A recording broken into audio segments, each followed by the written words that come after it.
5 Myths about Pocahontas. 4 centuries after Pocahontas's death, unlearn everything you thought you knew about this Native American icon. Myth 1. Her name was Pocahontas.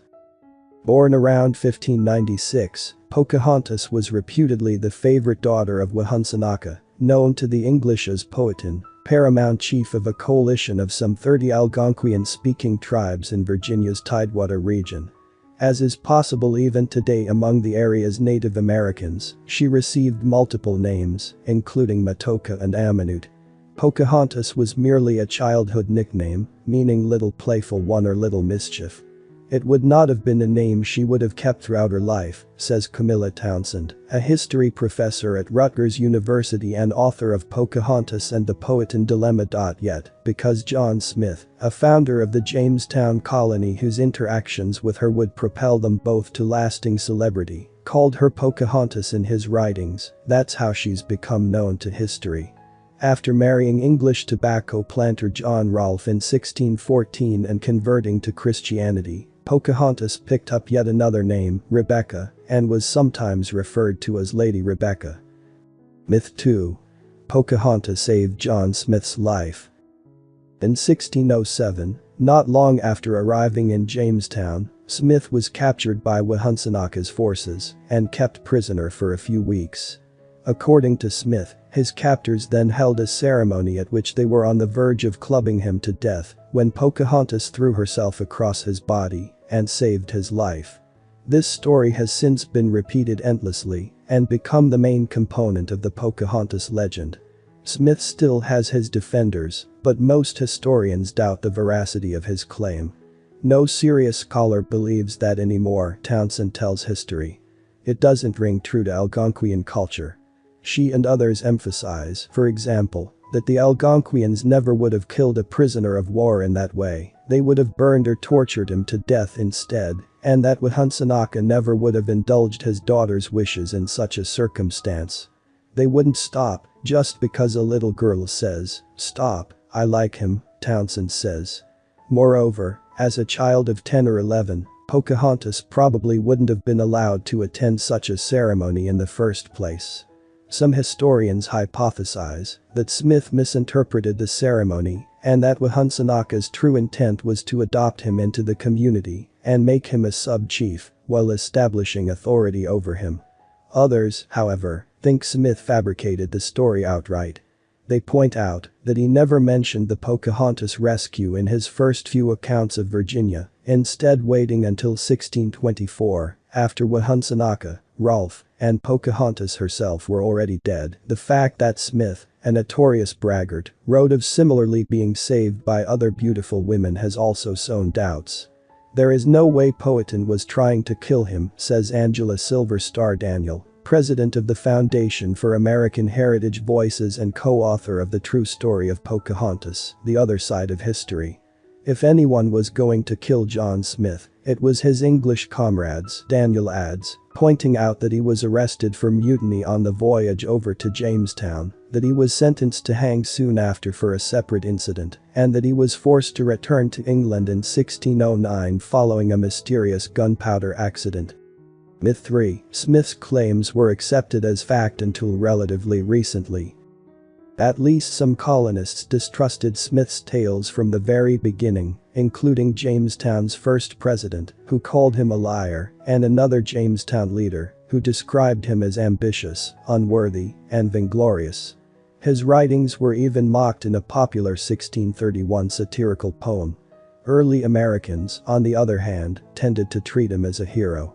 But as the Civil War approached, Northern authors started attacking Smith's credibility, with one lambasting his tendency to exaggeration and overstatement. Southerners responded with a vigorous defense that included the use of Pocahontas's likeness on a Confederate battle flag. She was very much a pawn in the arguments between the North and the South leading up to the Civil War, says William Rasmussen, lead curator at the Virginia Historical Society. The North-South culture wars over Smith and Pocahontas continued into the 20th century. In fact, so many leading Virginians claimed to be descended from her that the state included a Pocahontas exception to its infamous 1924 Racial Integrity Act, thereby allowing those with 1/16 or less of Native American blood to remain white in the eyes of the law. If his contemporaries provided the first round of Smith criticism and anti-Confederate Northerners the second, then the third round has come from modern historians and Virginia's tribes. Everything was recorded by white, male English men, Rasmussen explains. We don't have a word from Pocahontas, we don't have a word from any Native American or woman. Yet, as it turns out, Native Americans have passed down stories of Pocahontas orally over the past 400 years as detailed in Daniel's book, and these frequently contradict Smith. Of late, historians have also finally begun highlighting the Algonquians' motives in their dealings with the English and noticing the discrepancies between Smith's writings and native culture. Myth 4. Pocahontas and Smith fell in love. Despite what Disney and numerous authors going back to the early 1800s would have you believe, there is no historical basis for the claim that Pocahontas and Smith were romantically involved. In fact, the two were so far apart in age that any such relationship would have been disturbing. Pocahontas was around 12 during her repeated visits to Jamestown in 1608, whereas Smith was 28.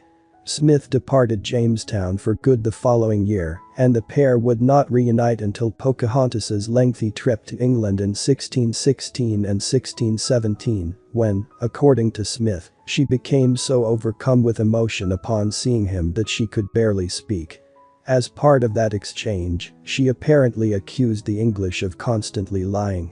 Rasmussen tells history it's safe to say that Pocahontas and Smith established a friendship, but that 19th century romantic era writers turned it into something more because they thought that's the way it should have been. Myth 5. The English treated Pocahontas well. By all accounts, the English enjoyed Pocahontas's presence in Jamestown. She brought them food from her father, thus helping stave off a famine, and astonished them with naked cartwheels. According to Daniel, however, the colonists never intended on living in peace with their neighbors. They never even thanked the native people for bringing them food, she says. They would thank God. Once war broke out in 1609, Pocahontas stopped showing up in Jamestown and largely disappeared from the historical record, only to reappear in 1613, when English Captain Samuel Argall kidnapped her and held her hostage.